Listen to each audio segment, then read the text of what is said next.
ये ज्ञान का रोशनी आ जाने से, क्योंकि श्री कृष्ण के क्या लगा हुआ है, मोर पंख।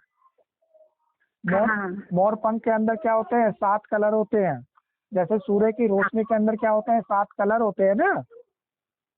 तो जिसको मोर पंख लगाने का मतलब, जिसको सातों रंग की, सातों सप्तऋषि मंडल की, या जो भी टाल टालिया कर्पलक्ष की, सबको समझना आ गया, देखना आ गया, उनको समाना आ गया, सातों कलर को समाना आ गया, उसी को कृष्ण कहा जाता है।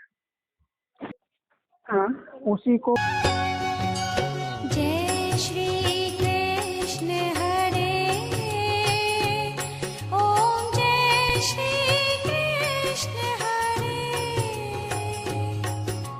ले अवतार जगत में,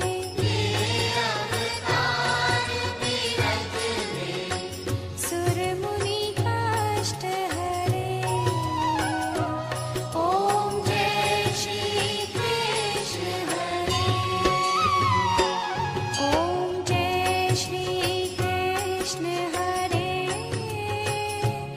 ओम, जय श्री कृष्ण हरे। ले अवतार जगत में, सुर मुनि कष्ट हरे। ओम जय श्री कृष्ण हरे गोविंदा। कृष्ण का जन्म को कृष्ण, आप ही तो कृष्ण का जन्म हो तो गया, आप कृष्ण नहीं है। अच्छा, ज्ञान का रश्मि आने से। हाँ, ये ज्ञान का रोशनी आ जाने से, क्योंकि श्री कृष्ण के क्या लगा हुआ है, मोर पंख। मोर पंख के अंदर क्या होते हैं, 7 कलर होते हैं। जैसे सूर्य की रोशनी के अंदर क्या होते हैं, 7 कलर होते हैं ना।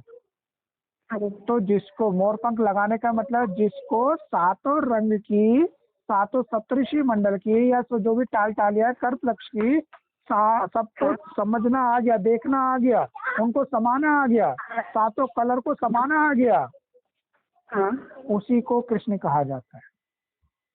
कृष्ण की मुरली में 7 सुर होते हैं। 7 सुर जो कि सातों कलर को डिनोट करते हैं, 7 तरह के मतों को दिखाते हैं। लेकिन मुरली के अंदर क्या हो गया, सबको एक समान सूत्र में पिरो दिया, सरगम कहलाई।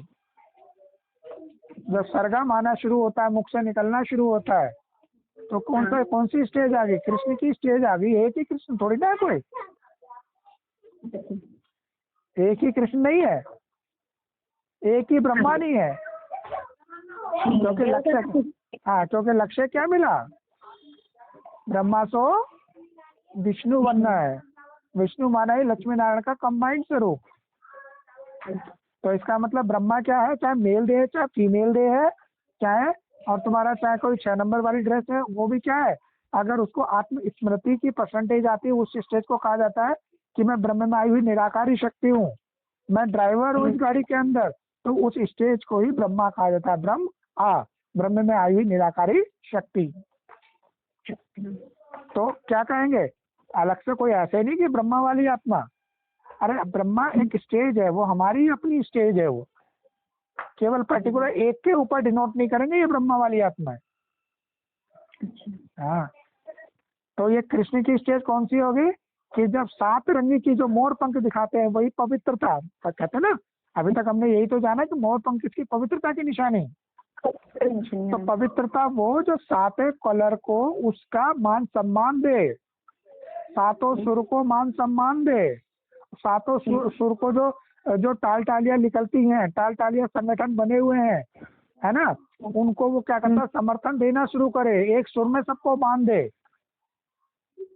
तो उसी को ही तो क्या कहते हैं, मुरलीधर, श्याम सुंदर, श्री कृष्ण। क्लियर हो गई बात।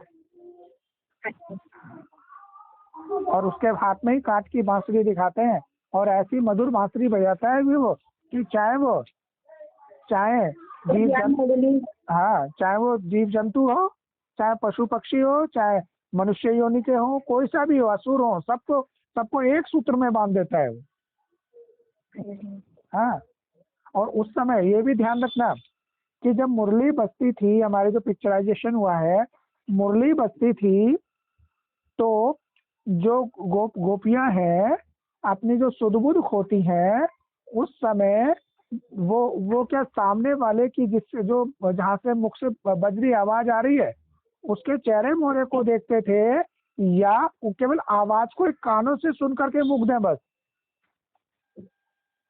आपको कानों से सुनते। हाँ, बस यही जो कानों से सुनी जा रही है वो ये निराकारी आवाज, चेहरे मोहरा पहचान नहीं, इसलिए चेहरे मोहरे को नहीं देखते कि ये केवल आवाज ही हमारी पहचान है।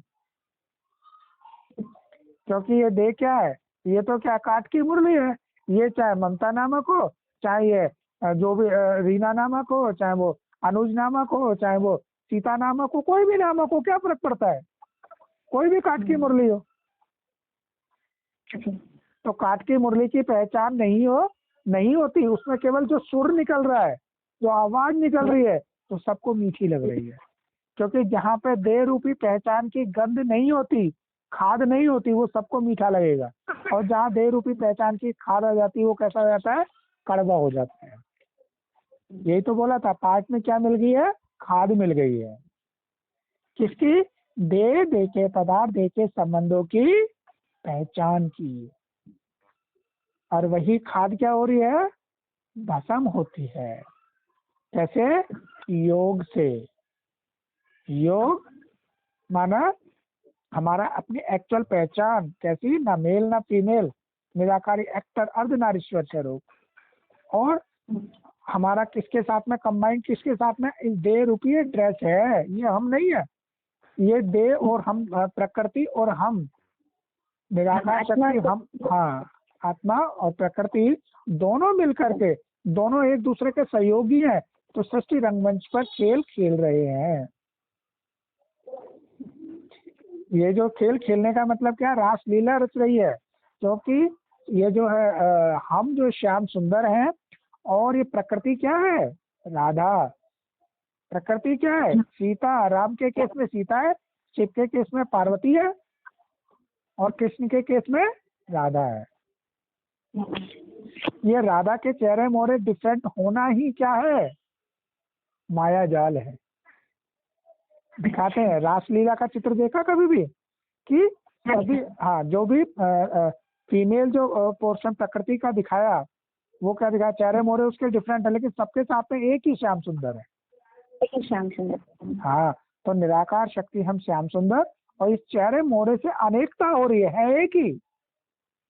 तो ये प्रकृति की ही रूपरेखा है सारी, अनेक दिखाना, यही भ्रम है, यही माया जाल है। क्या ये माया जाल? और माया जाल को कौन समझ सकता है? मायापति। कौन समझेगा? मायापति। मायापति कौन? श्याम सुंदर। जब श्याम सुंदर की हमारे को एक्चुअल पहचान इमर्ज हो जाती है, स्मृति में आ जाती है, तब यहाँ पर तो दिखा श्याम सुंदर जो है उसका कोई अटैचमेंट नहीं होता। हाँ, क्योंकि जब देखो, वही हम बता रहे ना, रूहानी पढ़ाई की यात्रा के दौरान जब हमारी परसेंटेज 51 से ऊपर हो जाती है, तो क्या हो जाता है, हमारा किसी के साथ में एक न्यारा प्यारापन हो जाता है। क्योंकि हम सब कुछ क्या देखते हैं, सब कल्याणकारी देखते हैं ना तीसरे नेत्र से, तो कोई अटैचमेंट नहीं। कैसा? सबके साथ में सब बढ़िया, सब ठीक है, तो न्यारी प्यारी स्टेज हो जाती है। ठीक है। हाँ जी। चलो।